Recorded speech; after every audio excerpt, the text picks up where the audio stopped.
ఆంధ్రప్రదేశ్ అధికారిక చిహ్నానికే మీరు హుందాతనం తెచ్చారంటూ సీఎం చంద్రబాబును ఉప ముఖ్యమంత్రి పవన్ కళ్యాణ్ కొనియాడారు.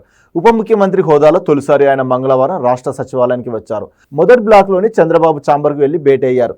కూటమి ప్రభుత్వ ఏర్పాటు తర్వాత మొదటిసారి తన ఛాంబర్కు వచ్చిన పవన్ కళ్యాణ్ చంద్రబాబు ఆలింగనం చేసుకుని సాదరంగా స్వాగతం పలికారు. సీఎం చంద్రబాబు ఛాంబర్లో ఉన్న ఆంధ్రప్రదేశ్ ప్రభుత్వ అధికారిక చిహ్నాన్ని చూపించి ఆ గుర్తుకే హోందాతనం తెచ్చారని చంద్రబాబును పవన్ కొనియాడారు. దీనికి చంద్రబాబు ధన్యవాదాలు తెలిపారు. భేటీ దాదాపుగా గంటన్నర సేపు కొనసాగింది. ఇందులో దాదాపు 45 నిమిషాల పాటు ఏకాంతంగా సమావేశమయ్యారు. నేతలిద్దరూ తాజా రాజకీయాలతో పాటు వివిధ అంశాలపై చర్చించినట్టు తెలిసింది. పవన్ కళ్యాణ్తో పాటు మంత్రులు నాదెండ్ల మనోహర్, కందుల దుర్గేష్ సీఎంను కలిశారు.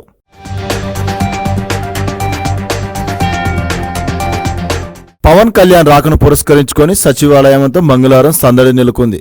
సచివాలయ ఉద్యోగులే కాకుండా బయట ప్రాంతానికి చెందిన వివిధ శాఖల ఉద్యోగులు కూడా సచివాలయానికి భారీగా వచ్చారు. ఉప ముఖ్యమంత్రి పవన్ కళ్యాణ్ కు కేటాయించిన రెండో బ్లాక్ మొత్తం ఉద్యోగులతో నిండిపోయింది.